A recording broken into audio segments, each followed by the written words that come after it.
All right, today we are heading out into the final frontier, but we're not using a starship, we're using a headset. We're going to see how virtual reality is completely changing how we see the cosmos. So let's get into it. Since we first started looking up at the stars, we've had this one massive problem. Our brains, well, they're built to understand things on a human scale, right? Feet, miles, the distance to the grocery store. But light years, the size of a star, the numbers are so big they just become fuzzy. They don't feel real. And this is what astronomers call the scale problem. You can read that a star like Betelgeuse is 1 billion kilometers across, but what does that even mean? You can't feel it. It makes the universe feel like this abstract thing that's way out there, totally disconnected from us. It's kind of like the difference between looking at a blueprint and actually walking through a finished house. And that's exactly where virtual reality just completely changes the game. VR has this incredible solution to the scale problem. It doesn't just throw numbers and pictures at you. It puts you there. It can bend and twist scale in a way no other technology can, turning all that abstract data into something you can feel, something you can finally understand. This quote, this just nails VR superpower. Think about that for a second. When you shrink everything down, our entire planet, Earth, becomes the size of a small house. And all of a sudden, you get it. You can look over at Jupiter and see it's maybe the size of a football stadium. The scale problem? It just vanishes. So how does this all work when you actually put on the headset?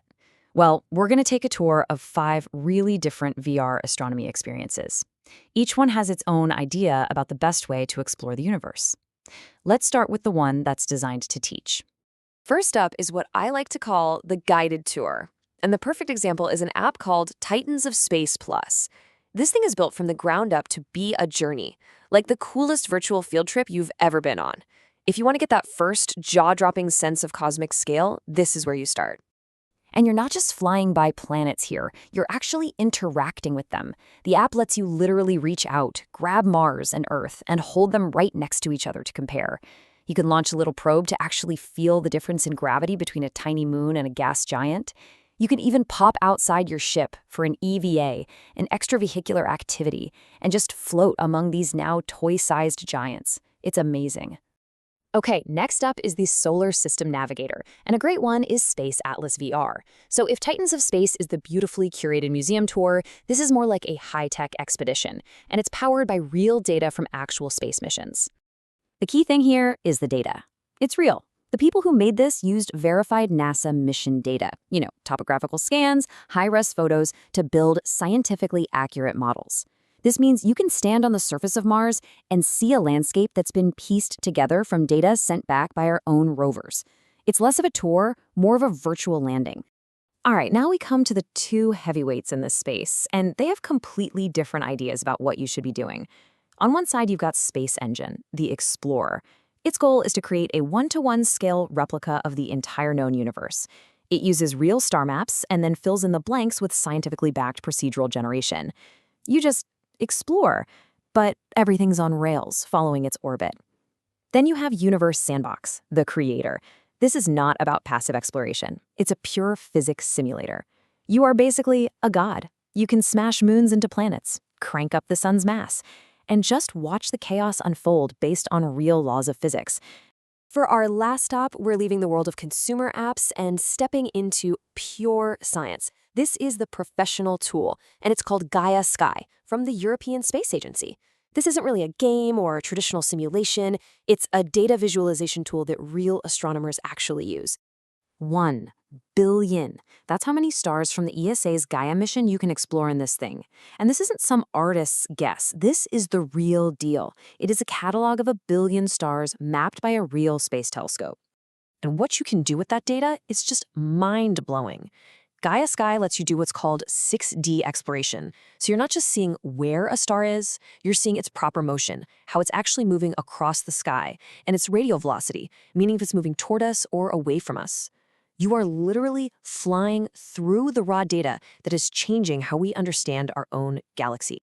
And that brings us to what might be the most incredible power of these virtual universes. They don't just show us what's there. They let us see things that are physically impossible for any human to ever witness in real life. I mean, think about it. In a simulator like Universe Sandbox, you can do things that defy reality. You can fly right up to a black hole and see how it warps spacetime. You can get a front row seat to a supernova without, being instantly vaporized. Or you can hit fast forward and watch our own Milky Way galaxy smash into Andromeda over millions of years. These are things that are either too violent, too slow, or just too far away to ever see like this for real. This quote from a user just perfectly captures the wild, jaw-dropping power of these tools. So Sagittarius A* is the supermassive black hole at the center of our galaxy. TON 618 is one of the biggest, most monstrous black holes we've ever found. And in Universe Sandbox, you can just swap them.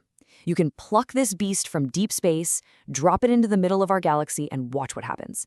It's terrifying, it's awe-inspiring, and it's a perspective on cosmic power you absolutely cannot get anywhere else.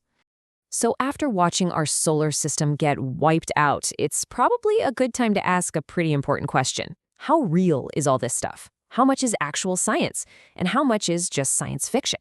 Let's do a quick reality check. Okay, let's look at where the science comes from for each of these. At the very, very top of the accuracy ladder, you've got ESA's Gaia Sky. That's just a direct window into professional mission data. Right up there with it is Space Atlas VR, which uses that hard NASA data for its models. Then you've got Titans of Space, which is highly credible because it's an educational tool. All its facts are curated and checked. Space Engine is kind of a hybrid. It uses real star maps for what we know, but then fills in the rest with theoretical generation. And finally, Universe Sandbox. Its physics are highly credible, the math is real, but what you do with it is totally creative. It's not based on observation. So, where does that leave us? After this whole cosmic tour, what's the big idea we should walk away with? Well, what this all really means is that VR is finally solving that scale problem we talked about at the beginning. It's taking astronomy from a list of abstract facts and numbers in a textbook and turning it into a tangible, explorable place. For the first time ever, we have a tool that gives us a real, intuitive feel for the universe we live in. And that leaves us with one last pretty cool question to think about. For all of human history, the cosmos has been out there, this separate thing far away from us. But with this technology, it's also in here, inside a headset, in our living rooms. So when the universe stops being just a place you look at and becomes a place you can actually visit, what new questions are we going to ask? And what kind of answers are we going to find? Thanks for watching.